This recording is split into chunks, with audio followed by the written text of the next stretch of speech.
So, ladies and gentlemen, boys and girls, children of all ages, what I'm going to do coming up is probably have like a discussion video with my buddy Dordan. I called whatever you want to call him, my personal burrito, because a few things have happened in the almighty world of Warcraft, namely the Sylvanas Warbringer video, which I was watching, and then it's like, dude, she burnt it. Like, nobody saw that coming. And then there are the people that are like, oh, I saw it coming. It was super obvious. Blizzard are trash writers. They're fucking bad story. And then you have everyone and their mother, including Heels versus Babyface, being like, guys, you did terrible story writing. The Horde is now, it's in a narrative corner. You don't understand. Saurfang wouldn't stand by and let this happen. He's like, you're right. We don't know much about what's going on here.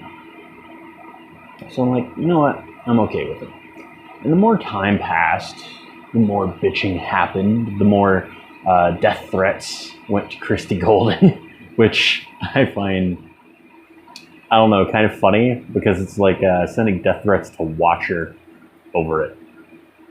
Okay. And then the old soldier cinematic happened. And it didn't really add much other than we already know that Saurfang's like, yeah, no, they're going to come for us now. And they had Zappy Boy in it, which I think was awesome. And not much else. But it did kind of point out a thing, because one person in the comments section said, oh, that just makes the burning of Teldrassil make less sense. Why would the Horde still follow Sylvanas? And the point with the old soldier cinematic is that Saurfang had that exact same thought. He did something dishonorable, but he did it for his war chief, for Sylvanas. He did it for this person that's kind of hinky. And he was talking to Zappy Boy, and Zappy Boy does the Horde is all we have. It's like, what? Excuse me? We? Bitch, you be a charge. You don't know we. And then the Horde banner raised, and personally what I think is that's when Saurfang kind of realized that the Horde isn't Sylvanas, right? This is kind of the mindset of a lot of soldiers. You don't go to war for your leader, unless you're a zealot, right? So the fucking Lightbound, I think they are, the fucked up Nazi Draenei. The Lightbound, yeah, they go to war for their leader because their war is fucking light. But Saurfang never fought for his leader. Really, if you go through even the Third War, Saurfang never fought for the war chief. Saurfang fought for the Horde. He fought for what the Horde stood for. The Horde stood for honor and for survival. And that's what he fought for. So in the war, he's not fighting for Sylvanas, right? He never fought for Sylvanas. And he's gone against the war chief before. And people are like, oh, well, why doesn't he go against Sylvanas like they did Garrosh? And I feel like they forget that in order to go against Garrosh, took a long time, right? The bombing of Theramore, and it wasn't until like the Siege of Orgrimmar patch that the Horde went against them. Oh, maybe it was 535, but yeah, we didn't go against Garrosh for a bit. We followed him for a bit. Sylvanas, not so much. So Saurfang is thinking, it's like, you know, Sylvanas is not the Horde. The Horde is Zappy Boy. The Horde are all the orcs that he fights alongside. The Horde is all the children. The Horde is his son. And he decides that he will fight, but not for Sylvanas. When he sees that Horde banner go up, he's like, I will fight for the Horde. And that's why he was willing to sacrifice himself. Spoiler, and he stayed behind, because he was willing to fight for the Horde. And then Anduin's like, no, My father told me stories about you. Not going to kill you. Show him the honor that he deserves. And I think later on, this is going to lead to one of two things. Either Saurfang is going to reclaim the Horde and dethrone Sylvanas, which will end up in a third faction, or something will happen to Sylvanas and the Horde will become basically a democracy, right? The Horde will become a council. And that makes sense when you think about it, because if the Horde becomes a council, then Gallywix can take his little goblins and do their own shit. And Cairn and Saurfang can do their stuff. And it never comes down to a war chief. Getting rid of the war chief system would solve all of the problems of the Horde, right? Because the Horde's problem has always been the war chief. The one person that has all the power. That's been the problem. And the Alliance kind of has that, not gonna lie. But right now, our High King is a goody-goody two-shoes. Some people want to defend Sylvanas and her burning of the tree, be like, oh, she's corrupted. Nope, sorry, not corrupted. Oh, it was a super strategic move. She had to do it. Did she, though? Did she? Later on, it's revealed, yeah, she kind of thought that she had to. Still a dick move.